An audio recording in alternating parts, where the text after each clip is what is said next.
やっほー、シャルです。投資家のシャルです。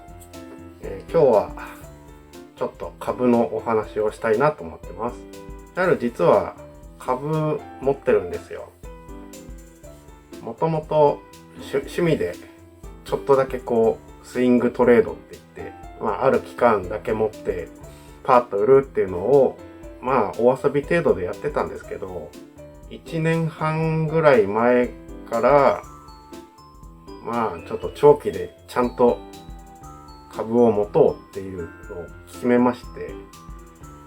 でそこから株を持っているわけなんですよ。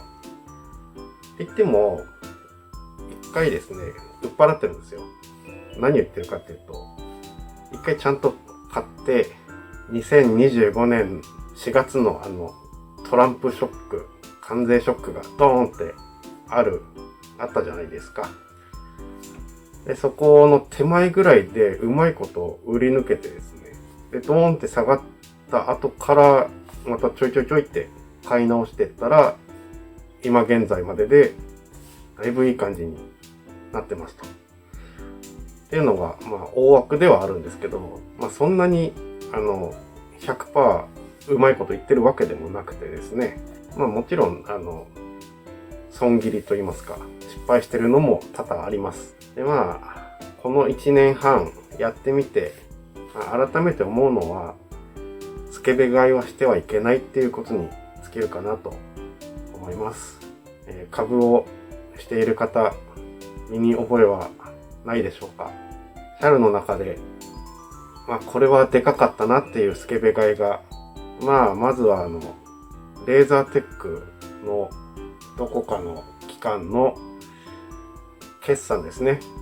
そこをまたいだ時にドーンと下がりまして、ドーンと痛手を被りましたと。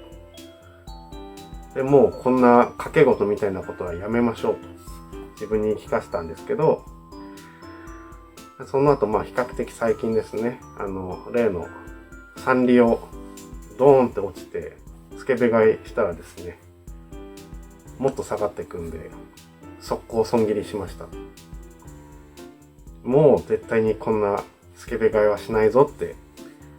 決めた矢先にですね、銀がずっと上がっていって、あれこれちょっとずつ買い増していけばいいんじゃないのってやったら、その数日後にドーンって下がりまして、シャルが買うと下がるんだなって身に染みました。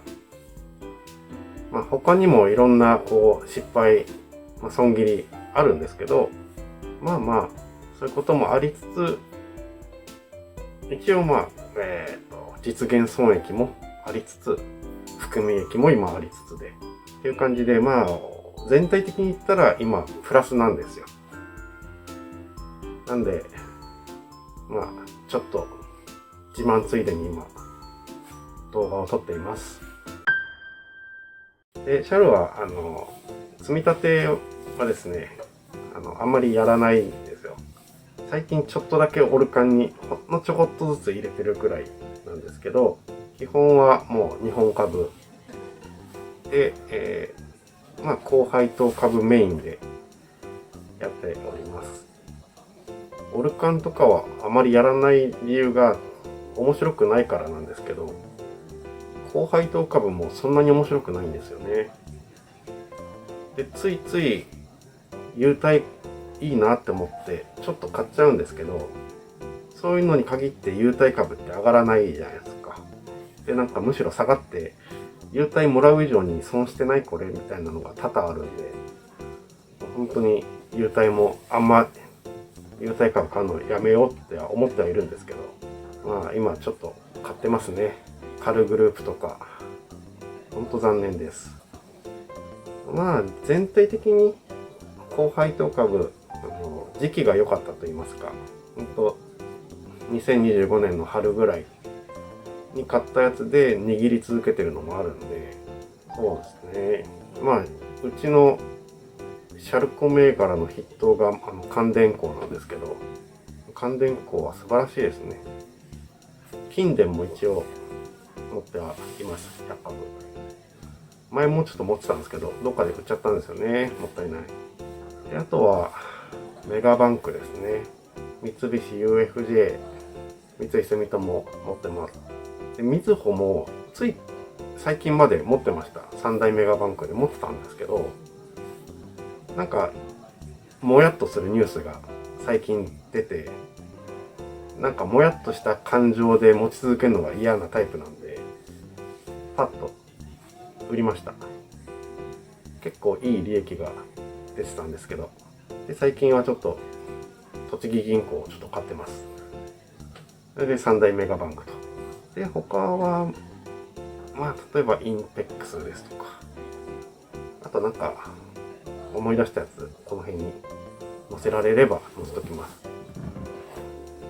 まあ同じ株持ってる人がいたら喜びを分かち合いましょう。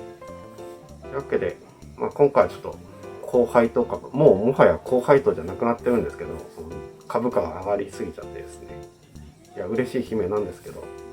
まあそれはそれでずっともう持っているんだろうなって思いつつ、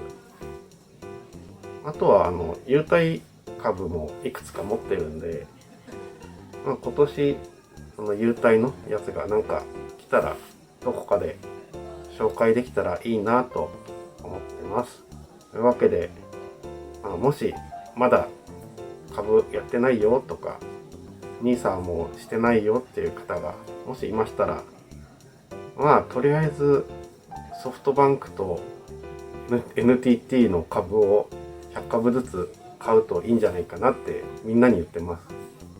多分他の動画でも言われてると思います。みんな言ってます。なのでそれを実践してみてください。じゃあまたねー。